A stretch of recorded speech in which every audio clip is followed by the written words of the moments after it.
Hi everyone and happy Wednesday. It is October 12th and I am making you this video to give you some information on how hopefully your real estate agents are creating an estimate on your home value when you're thinking about listing your house for sale.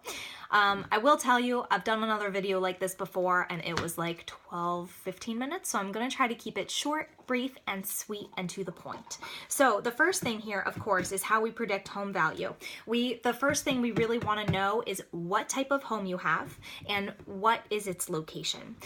What type of home and location are everything, depending on the area that you're looking in.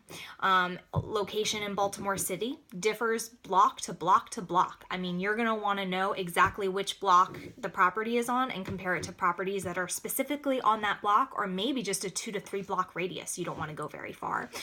In Bel Air, Maryland, it's going to be different. You're probably going to base your comps and your home value estimate on the subdivision, or maybe the whole zip code in a specific school district. So it really does change, but you want to know your location. You also want to know if it's on a busy road or tucked back in a cul-de-sac in a private neighborhood. Location is everything for home value, and the type of home can be important too. I know colonials in Bel Air are much more appreciated and much more valuable to buyers than some bi-levels or split levels. In Baltimore City, you may really want a basement instead of some of those townhouses without a basement. So location is everything, and also the type of home is really important when you're considering home value. I'm already at 2 minutes, so let's keep going. The next thing that you really want to consider are what are the comparables to your home. And there are 3 categories of comparables. The first one is the properties that are actively on the market, listed for sale. The other is those that have recently gone under contract and have not quite sold but are currently under contract or in escrow.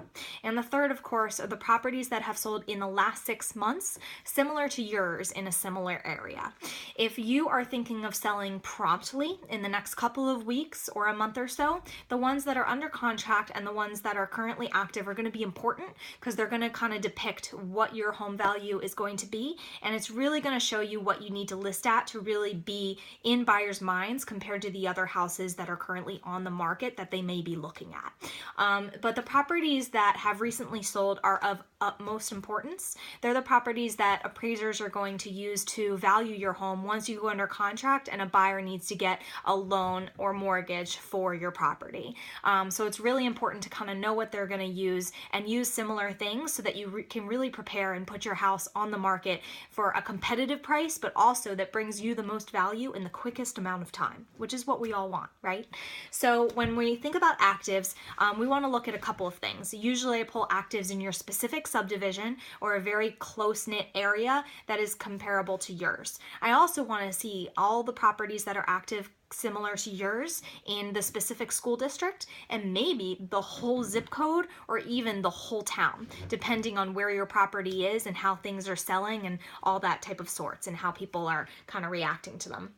I want to do a similar thing for under contract, but usually that gets a little closer knit, usually just your subdivision or your area. And what we want to look for are how things are going under contract, how quickly it's happening, how many days they're sitting on the market before they go under contract, and if they've had any price reductions, because it really shows us what the buyers are saying right now in this present day about the homes that are on the market and how much they'll pay for them and how kind of desirable that they are. If a property went under contract in one day for that price, well, we don't really know the price until it settles, but if it went under contract in one day, it's pretty safe to say that it went for full asking price or maybe even a little bit more with multiple offers.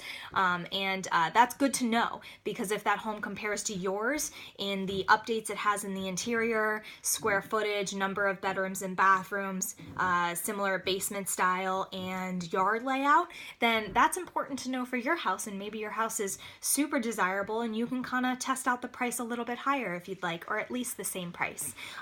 But if your house is not as updated as that property, maybe it doesn't have as desirable of a backyard and maybe the basement isn't very usable, you're really going to want to think about that when you think about your home value. You want to price it for less, because buyers out there are going to be looking at your house compared to the others on the market, and they're going to be thinking the same thing you are. So when you're pricing your house, it's really important to have the buyer's cap on. We don't really necessarily want to have our seller's cap on, because honestly, I feel the same way. My house is more desirable to me than it's going to be for anyone else, because I'm the one who has spent the last 3 years here building a family.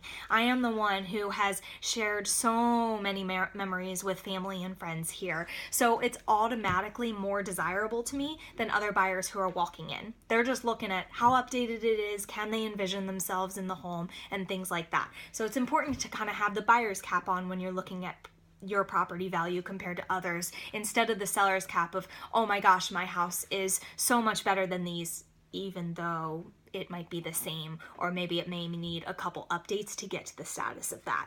So those are really important things to kind of consider. Something else to consider is, and I'll probably create, honestly, my next video is going to be how to increase your home's value. But there are things that we can do to increase your value compared to other homes, or maybe compared to the status that it's at right now. We can always put a fresh coat of paint on, put in new carpet, and I'll kind of save that for another video because we're already at 6 minutes. One more point that I really want to make are sometimes there are things that we cannot control that change the value of your property. And I just kind of want to include some of those from my personal experience to help you once you get into the ballgame. First of all, neighbors. I cannot control your neighbors. I cannot control what they do during open houses, if they ride their dirt bikes around the neighborhood, or if they put a big 12-foot baby blow-up pool in the front yard next to your property, which deters buyers. I cannot control them. So if you know anything about your neighbors, if you dislike your neighbors, if they're the most wonderful people alive, that kind of matters when you're thinking about listing your home for sale. And we won't know that because we don't live next to your neighbors. So if there is an issue that we need to know about, or if they have kind of a junkyard sitting in the front yard or the back, that's definitely something buyers are going to look at. And unless it's obvious to us right up front, we may not know how they're going to react to you listing your home for sale. So sometimes it can be really, really nice to have a conversation with them, maybe bring them a little tray of home-cooked cookies, let them know that you're listing your house for sale, and kind of ask them really, really nicely to be on their best behavior. And we can talk about that in a future video as well. But this is just some information on how we kind of create home value, and I am happy at any point to answer any questions or give you a personalized consult if you think you may be ready to find out what your home value may be. Again, thank you so much for listening to this video, and I hope you have a wonderful rest of your day.